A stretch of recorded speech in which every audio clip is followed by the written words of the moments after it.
ಜಪಾನಲ್ಲಿ ಈಗಲೂ ಕೂಡ ಹಲವಾರು ಕಡೆ ಪಬ್ಲಿಕ್ ಟೆಲಿಫೋನ್ಸ್ ಅಥವಾ ಪೇ ಫೋನ್ಸ್ನ ಹಾಗೆ ಇಟ್ಟಿದ್ದಾರೆ.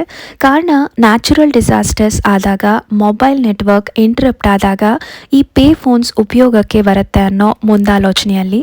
ಇದಿಷ್ಟೇ ಅಲ್ಲದೆ ಇಲ್ಲಿ ಇನ್ನೊಂದು ಖುಷಿಯಾಗೋ ವಿಷಯ ಏನಂತ ಹೇಳಿದ್ರೆ ಆಂಬ್ಯುಲೆನ್ಸ್ ಆಗಲಿ, ಫೈರ್ ಎಕ್ಸ್ಟಿಂಗ್ವಿಷರ್, ರೆಸ್ಕ್ಯೂ ಅಂತ ಎಮರ್ಜೆನ್ಸಿ ನಂಬರ್ಸ್ಗೆ ಫ್ರೀಯಾಗಿ ಕಾಲ್ ಮಾಡ್ಬೋದು, ಯಾವುದೇ ಚಾರ್ಜಸ್ ಆಗಲ್ಲ.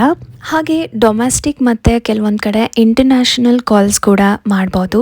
ಜೊತೆಗೆ ಈ ಕಾಯಿನ್ ಬೂತ್ಸಲ್ಲಿ ವಾಯ್ಸ್ ರೆಕಾರ್ಡ್ ಮೆಸೇಜಸ್ ಕೂಡ ಕಳಿಸ್ಬೋದು ಮತ್ತು ಟೆಲಿಫೋನ್ ಕಾರ್ಡ್ನ ಉಪಯೋಗಿಸಿ ಕಾಲ್ ಕೂಡ ಮಾಡ್ಬೋದು. ಈ ಟೆಲಿಫೋನ್ ಕಾರ್ಡ್ಸ್ ನಿಮಗೆ ಕನ್ವೀನಿಯನ್ಸ್ ಸ್ಟೋರ್ಸಲ್ಲಿ ಸಿಗುತ್ತೆ. ಸೊ ಎಮರ್ಜೆನ್ಸಿಗೆ ಇದನ್ನು ತೆಗೆದಿಟ್ಕೊಂಡ್ರೆ ನಿಮ್ಮ ಫೋನ್ ಏನಾದರೂ ಹಾಳಾಗಿದ್ರೆ, ಕಳೆದು ಹೋದರೆ ಈ ಟೆಲಿಫೋನ್ ಕಾರ್ಡ್ನ ಉಪಯೋಗಿಸಿ ನೀವು ನಿಮ್ಮ ಮನೆಯವರಿಗೆ ಸುದ್ದಿಯನ್ನು ಮುಟ್ಟಿಸ್ಬೋದು.